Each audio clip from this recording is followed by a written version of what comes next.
Could the Memphis Grizzlies look to move John Morant? Well, apparently one NBA exec think that that's a possibility. We're going to talk a little bit about that. Plus, Cooper Flagg is looking to return back to school next year, and how that could disrupt the NBA draft. We're going to get to all that, plus my predictions for the rest of the season and more right after this. Welcome to the number one place for your daily basketball news and analysis, NBA Central.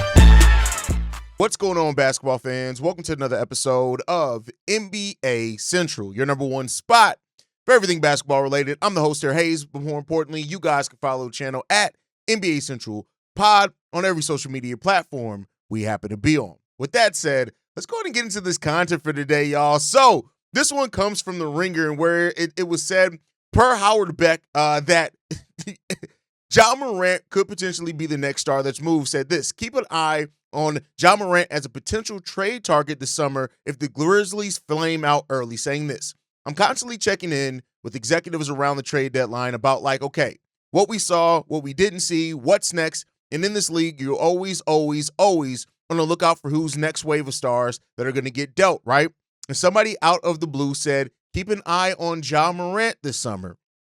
I'm saying it's one of those things I'm just kind of keeping an eye on if they were to flame out early. Now, the Memphis Grizzlies are a team that over the last few years, there have been a lot of injuries, derailment, John Morant suspension, and him missing some time that have really all kind of coalesced in, the Memphis Grizzlies maybe not over time having the success that one would have hoped for the team per the talent level that they have and how they play as a team, right? But when you look at it, the Memphis Grizzlies are top 10 in offense, they're top 10 in defense this season, and they sit firmly at number 2 in the Western Conference with the Denver Nuggets a half game behind them, but they're no doubt a top 3 team in the Western Conference. Now, why would they look to pivot and move off of John Morant? That's the biggest question here, right? And what's flaming out early? Is it a first-round exit that's flaming out early? Is it a second-round exit that's flaming out early? Is it an appearance in the Western Conference Finals, right? If they can't make it past that or to that point, is that looked at as ending early based off where they are, right? And this is one of those things where I get it. It was said it's going to get a lot of traction. Hell, I'm covering it here, right? But it's not something that, here's what I'll say. I think before anybody looks to move on from John Morant, and I get it, we live in a post-Luka trade world, right? So everything you have to give a little bit of credit that there's a slight possibility for that. But, John Morant, it's not like Ja's contract is ridiculous like some of these other players around the league. At the end of his deal, he'll be making $44 million a year. We're talking about regularly $50+ million. For example, John Morant makes less than Zach LaVine, right? Now, however you view Zach LaVine, you can look at that as a fair pay, overpay, underpay, whatever it is. But that's just to put that in perspective.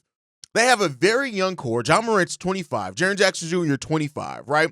Desmond Bane, only 26. Right? Your core is fairly young there. You just drafted Zach Edey, who's kind of been up and down for you as well. You got G.G. Jackson, a 20-year-old as well, who you gave a full deal to. So the prospect of the Memphis Grizzlies moving on from Ja just seems weird, right? They own all their own picks. They do not have a single first-round pick that's owed to another team at all. Now, second-round picks, that's a different story. They got some second-rounders that are owed to other teams, but they own every bit of their first-round picks from 2025 from now into the future. So, it's not even like they're in a place where they may have to look on from Ja to try to regain some assets if they wanted to rebuild. Now, the one thing that could be said, if they do decide to move on from Ja, maybe their own first-round picks get worse. They get additional first-round picks and get another bite at it, but I just don't see a world, and this is not to call Howard Beck a liar. I believe that he's heard this. I just don't see a world in which it makes sense for the Memphis Grizzlies to trade Ja. When you typically look at things that are reasons why you trade young players. A, you've traded a lot of draft picks. You want to recoup some draft picks, so you want to trade those. No, you own your own first-round picks, and even if you do flame out early, in the next 2 drafts, the depth that there are there in those next 2 drafts, you can find some quality players, right? You've drafted pretty well over time anyway, right? So it's not like you're missing your own picks. His contract isn't ridiculous at all. Now, one could say that it's an overpay because of his inability to stay healthy if you want to make that conversation, right?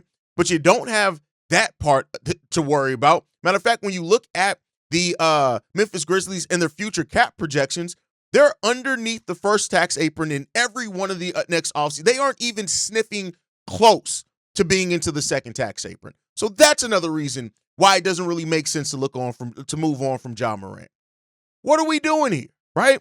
So listen, I get it that everybody's kind of on that outlook for who's the next star that could be moved. How could that shift the respective league if a player like John Morant is moved? But while I get it, and I know everybody or some people are going to say, but Haize, did you expect Luka to get moved? No, the hell I didn't. Nobody had that. But one dumb GM in Nico Harrison does not all of a sudden mean that every GM around the league is going to be making a look dumbass trades because one did in Nico Harrison. Now, I mean, who's to say maybe if you're shuffling stars and you get a star back, right? Not every trade, if you're trading a young player, means that you're trying to start over. So maybe there's a case to be made that, all right, you're flipping Ja for another young stud or young star to kind of mix up the makeup of your roster.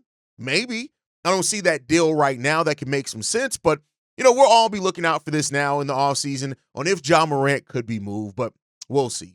But for one current player in the NBA that we know is good to a player that everybody's waiting to see what he's going to be at the next level, that's Cooper Flagg. Now, Cooper Flagg recently had some comments in which he said that he could return back to school, of course, which is going to completely derail everything.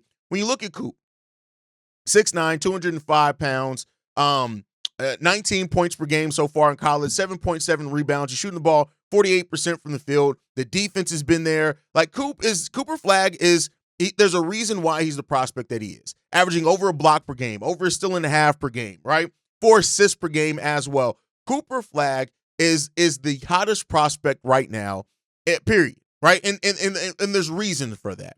But when you look at Cooper Flagg as well, like, here's the thing. I get it talking. It will be a seismic shift if he does decide somehow to stay in college. I just don't think that's going to happen. Like, do you know what that would do to draft boards? Not only for this year, but then let's say in next year's draft, if Cooper Flagg does decide to stay at Duke for another year, and you have him and AJ Dembasada, I know I'm mispronouncing his name, coming out of the same draft. What? I'm just going to be 100% honest. What the hell would that look like, right? But here's the thing. If Cooper Flagg does decide to stay in college for a year, let's just talk about it in the sense that, let's say that it does happen, right? This is a deep enough draft. Of course, Ace Bailey, Dylan Harper would kind of look at the guys being the number one picks overall for that. But the question then is that these teams that have been taking potentially for Cooper Flagg, what does that then look like, right? Because do you still look at Ace Bailey, Dylan Harper, VJ Edgecombe, right, as these guys that you still have that you feel like are worth what you've been tanking for, right? And that's a question that we won't have the answer to until it actually happens. But best believe, if Cooper Flagg decides not to go into this draft, if he decides to really stay where he is, just be prepared for a lot of teams. They're going to be going all in on trading, maybe even draft picks this year for draft picks in the next year's draft. There's a huge chance that happens if you see a guy like Cooper Flagg decide to stay in college next year. I don't know if we've ever really seen something like that happen. Like, of course, we've seen guys that end up staying in college because, we that thought we're going to go enter, and that even happens rarely too. But what precedent would that set now if Cooper Flagg stays in college for another year? Luckily enough, this is a deep enough draft where you can't really overlook that at all, right? You can't say that, now all of a sudden the draft is going to be a weaker draft. I mean, it's going to be weaker, but it's not going to turn into this hugely weak draft. It just becomes a weaker draft with still some very big talent in it when it comes down to it, right? But Cooper Flagg potentially not going to school, staying in school and not coming into the NBA, I don't personally see that happening. It's going to be a question that a lot of people ask, but it's not something that I personally see happening. But let me know what you guys think down below. If Cooper Flagg does decide to stay in college, would that be looked at? Would you look at if you are a fan of a franchise that is tanking in the race for the flag or trying to capture the flag or whatever people are calling it now, would you look at that as a major fail if Coop decides to stay in NCAA next year and stay in college, stay in school, where he says that he's enjoying himself, he's enjoying being a kid? And listen, there are some very big responsibilities that come, especially with all the hype around Cooper Flagg whenever he does go into the NBA. I mean, if you throw that down a year, okay, cool, it is what it is there. But I don't know, man. That'll be something that's just really, really interesting to watch when it all comes down to. But as always, you guys can let me know how you feel down below. With that said, I want to get into some predictions here it's used to be where the All-Star break was closer to the halfway mark of the season. That's not the case anymore. I still always want to say that, but let's get into some predictions, right? Let's get into some award predictions and let's go start off with MVP, right? I personally think right now the MVP is going to come down to Nikola Jokic or Shai Gilgeous-Alexander. That's the two players it's going to come down to, and I think SGA is going to win his first MVP award, whether it's voter fatigue from Nikola Jokic or whatever else it is, or just the fact that Shai Gilgeous-Alexander is an absolute star and he's playing amazingly well. And when that team had no bigs on that team at all, he stepped up in his game in a way and played amazingly well, right? He leads all players in the NBA in 20-point, 30-point, 40-point, and 50-point games this season, right? And he could end up leading this team in the OKC Thunder to the best record overall in the NBA. Not to say that necessarily should dictate who wins the MVP award, but I think when you add all that, plus his personal performance, SGA is going to win his first MVP this year. That's just my personal thought process on that one. Defensive Player of the Year, I mean, at this point, this is going to be Wemby's award to win until Wemby's in MVP conversation. I think that you're going to see Wemby be a perennial Defensive Player of the Year award winner. He's going to break the record for most Defensive Player of the Year awards won over his NBA career. That's just, you can already write that on. Some things that you just know are certain. As long as health is there, he's going to break those records. It's going to be what it's going to be. You can't doubt that, right? Wemby is going to win Defensive Player of the Year. There's, of course, some other candidates. If AD had been able to stay healthy, maybe that changes a little bit there and things like that. But when it comes down to it, Wemby's going to win DPOY, and he's going to probably continually win DPOY for quite a while after that. Let's get into the next one, man. Sixth Man of the Year award. This is an interesting one when it comes down to it, right? DeAndre Hunter, I think, with him being traded to the Cavs, that's gone away. I think he would have been Sixth Man of the Year if it wasn't for that trade. But that brings you to Peyton Pritchard. You look at it, 13.8 points per game, 4 rebounds, 3.5 assists. He's shooting 46% from the floor, 41% from three as well. He's come off the bench in all the 54 games he's appeared in so far for Boston. I think that he is winning Sixth Man of the Year. I don't even really think there's a huge case for anything differently. He's going to win that. Rookie of the Year. This is an interesting one, right? Because the Rookie of the Year ladder has changed so much this season. But I'm going to go with, I think Stephen Castle got this one locked in, right? Jared McCain, he was the favorite to win it before he went down with his injury. That happened. It is what it is there. So now that's kind of put the Rookie of the Year ladder at him, of Stephon Castle, Zachary Risha-Share, Alexander Sarr, Jalen Wells, right? You could throw Zach Edey in there as well to a degree. But I think when it comes down to it, Castle is going to be the one to win this award. I think now, even with De'Aaron Fox and Chris Paul being there, it's going to come down to he's leading all rookies in scoring with 12.9. I think he's probably going to see a scoring uptick as well there as well. And on top of him putting on the show at All-Star Weekend, I think right now Stephon Castle is going to definitely win Rookie of the Year. And I think that you can go ahead and lock that one in, right? Next up, Most Improved Player. Now, there's a couple of different candidates for this one, right? Last year, it went to Tyrese Maxey with Kobe White being the runner-up. I think this year, it's come down to it's either him or Cade Cunningham, right? I think those are the only two players you can really make a serious conversation for Most Improved Player.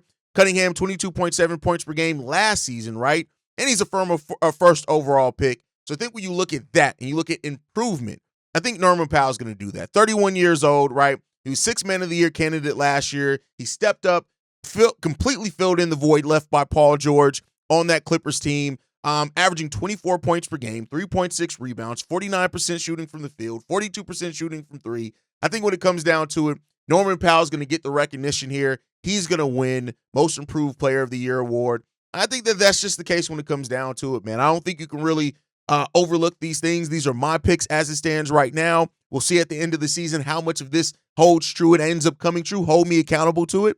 But other than that, that's all I got for you guys today. Thank you guys so much for tuning in. Make sure you guys are following us at NBA Central Pod. You can send us any feedback, questions, comments, concerns. NBA Central Show at gmail.com. And then lastly, if you want to leave a text message and our voicemail for the mailbag, The number to do so, 773-270-2799. We're the number one spot for everything basketball related. And like I like to end every episode on, see you guys the next time I feel like making a video. Pod tomorrow. Peace, y'all. This has been a presentation of the Breaks Media.